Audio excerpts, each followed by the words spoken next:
உலகம் யாவும் தாமுலா வாட்களும் நிலை பெறுத்தலும் நீங்களும் நீங்களா அழகிய விளையாட்டுடையார் அவர் தலைவர் அன்னவர் கே சரணம் நாங்களே.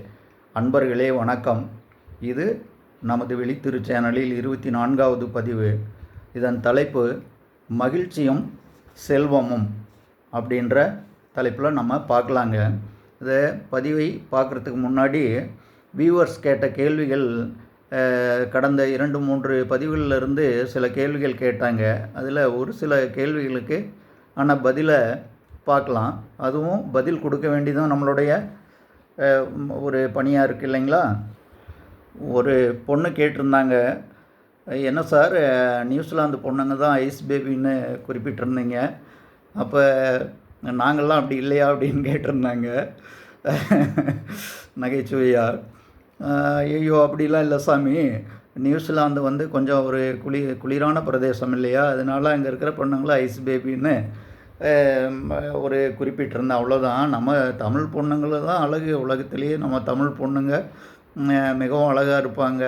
பக்கத்தில் நம்ம கேரளாவையும் சேர்த்துக்குவோம், இல்லைன்னா அந்த பொண்ணுங்களுக்கு கோவம் வந்துடும் இல்லையா. அதனால் தமிழ் பொண்ணுங்க தான் சாமி ரொம்ப அழகு அப்படின்ற மாதிரி ஒரு பதிலை கொடுத்துருந்தேன்.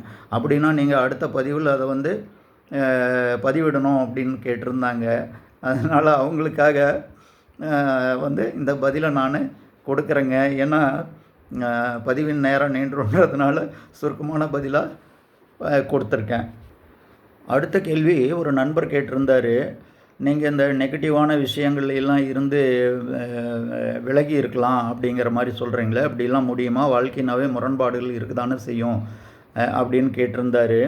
அதனால் அதை அப்படியே எடுத்துக்கக்கூடாது. முரண்பாடுகளை விட்டு விலகியே இருக்கணும் அப்படிங்கிறது இல்லை. அது இப்போது அதுக்கு சிம்பிளாக ஒரு உதாரணம் சொல்லிடுறேங்க.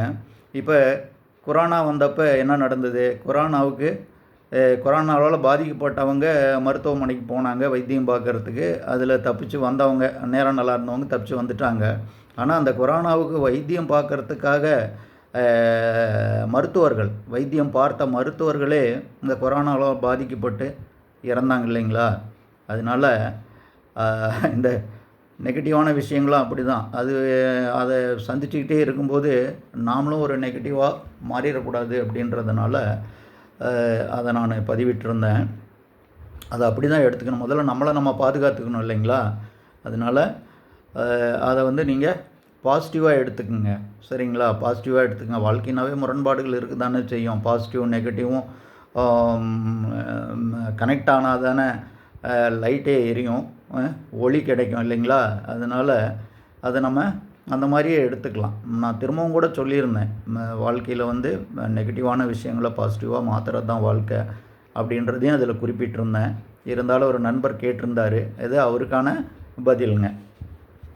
அடுத்து ஒரு நண்பர் கேட்டிருந்தார், சரலக்கணம், சிரலக்கணம், உபயலக்கணம். நீங்கள் இதில் இந்த உபயலக்கணத்துக்கு மட்டும் விரிவாக சொல்லியிருந்தீங்க, மற்ற 2 லக்கணத்துக்கு அந்த பாதகாதிபதி பற்றி சொல்லலை அப்படின்னு கேட்டிருந்தார். நான் அதிலே குறிப்பிட்டிருந்தேன், இது ஜோதிடத்திற்கான பதிவு இல்லை. ஏன்னா மிகச்சிறந்த ஜோதிடர்கள்லாம் நிறைய பதிவுகளை கொடுத்துட்ருக்குறாங்க. அதனால் அதில் நம்ம கட்டுறது கை மண்ணளவுங்கிற மாதிரி அதில் நம்ம தெரிஞ்சுக்கிட்டது கடுகளகு தான். இருந்தாலும் அவருக்காக சுருக்கமாக ஒரு பதிலை கொடுக்குறேங்க. இப்போது சரலக்னம் அப்படின்னா 11ஆம் அதிபதி அப்படின்னு வருது இல்லைங்களா. 11 அப்படின்றது லாபஸ்தானம் அப்படின்னு சொல்லுவாங்க. அதே மாதிரி மூத்த சகோதரர்கள் ஸ்தானம்லாம் வரும், அதில் ஆதிபத்தியம் கொண்டது அப்படிங்கிற மாதிரி அது வருங்க. இப்போது இப்போ லாபாதிபதியே பாதகாதிபதியாக வரும்போது 11ஆம் இடத்தினுடைய அந்த அதிபதியே நமக்கு அவர் தான் லாபாதிபதியும் அவர் தான் பாதகாதிபதியும் அவர் தான். அப்படிங்கும்போது லாபத்தை கொடுப்பாங்க.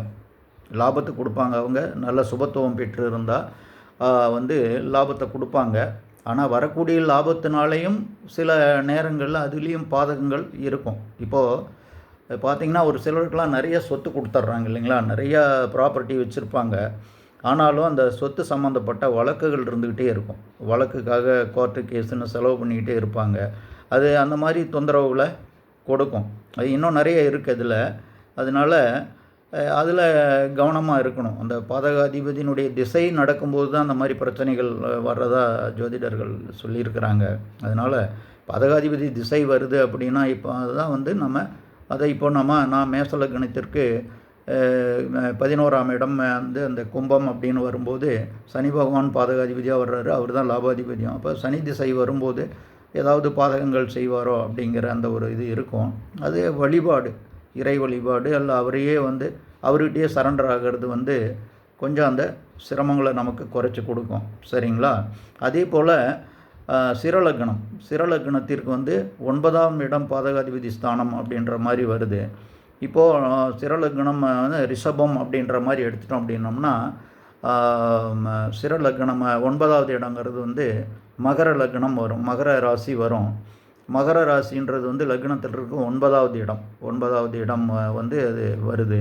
அப்போ 9ங்கிறது வந்து திரிகோண அமைப்பில் உச்ச திரிகோணம் 9வது இடமாகவும், அதே மாதிரி கேந்திரம் அப்படின்னு வரும்போது 10வது இடமும் உச்ச கேந்திரம் அப்படின்ற சொல்லும்போது இந்த 9, 10 2க்கும் அதிபதியே அவரே வர்றதுனால மகரத்துக்கும் கும்பத்துக்கும் ஒரு திரிகோணத்துக்கும் ஒரு கேந்திரத்துக்கும் அதிபதியாக வர்றவங்க வந்து நன்மையே செய்வாங்க, அவங்களால பெரிய அளவில் பாதிப்புகள் இருக்காது அப்படிங்கிறத ஜோதிட சாஸ்திரம் சொல்லுது. அதனால் அதெல்லாம் பயப்பட வேண்டாம். சரிங்களா? அந்த திசை வந்தால் சில பாதிப்புகள் இருக்கும்.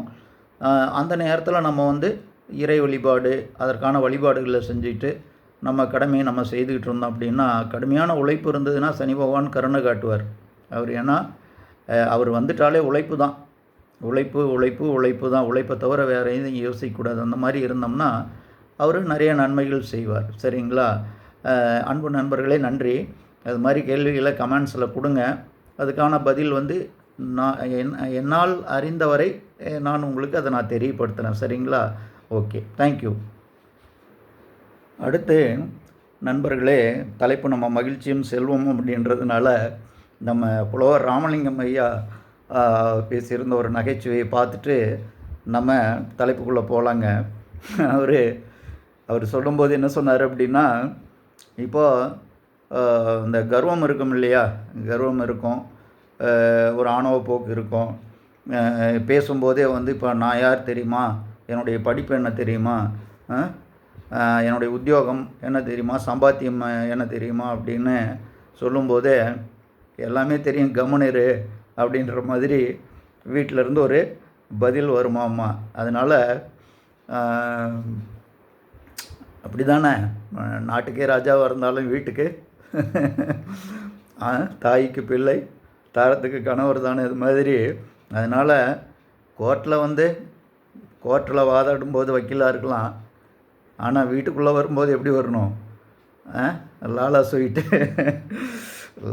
லாலா கடை ஸ்வீட் மாதிரி வரணும் இல்லைங்களா?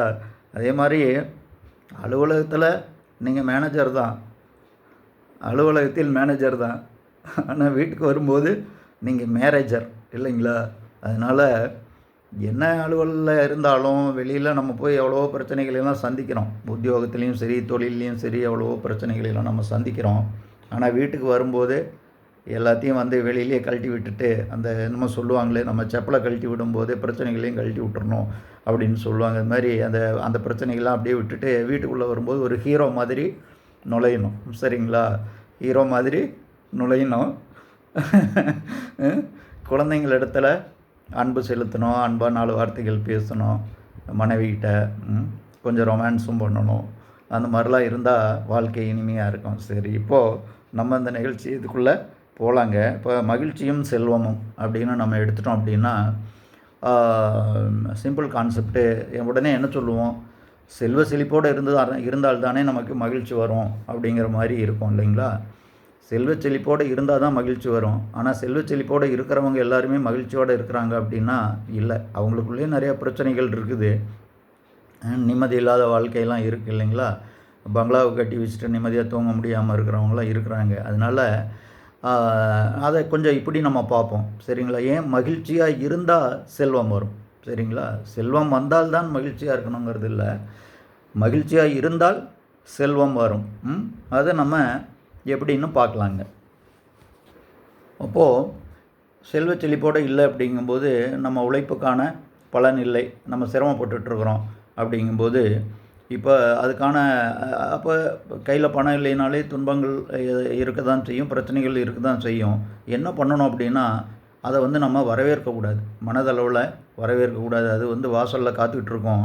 அந்த துன்பங்களும் சரி பிரச்சனைகளையும் சரி நம்ம வந்து வரவேற்பு கொடுத்து அதை வந்து நம்ம ஆராய்ச்சி பண்ணிகிட்டு இருக்கக்கூடாது. அந்த மாதிரி மதிக்காமல் விட்டுறணும். அதை துன்பங்களை நம்ம மதிக்காமல் விட்டுட்டோம் அப்படின்னா அது வெயிட் பண்ணி பார்க்கும். ஒரு நாள் பார்க்கும், ஒரு மாதம் பார்க்கும், ஒரு வருஷமே கூட வெயிட் பண்ணி பார்க்கும். சரி என்னடா இதையும் நமக்கு மரியாதையே கொடுக்கல அப்படின்ட்டு அது என்ன பண்ணும், மதியாதவர் தலைவாசல் மிதிய வேண்டான்ட்டு அதுவாகவே போயிடும். சரிங்களா? அந்த இடத்துல நம்ம என்ன பண்ணணும்னா நம்ம உழைப்புக்கு தான் நம்ம முக்கியத்துவம் கொடுக்கணும். அதுதான் நம்ம வந்து பார்க்கணும். சரிங்களா? அதுக்கு இப்போது 1 மணி நேரம் இல்லைங்களா?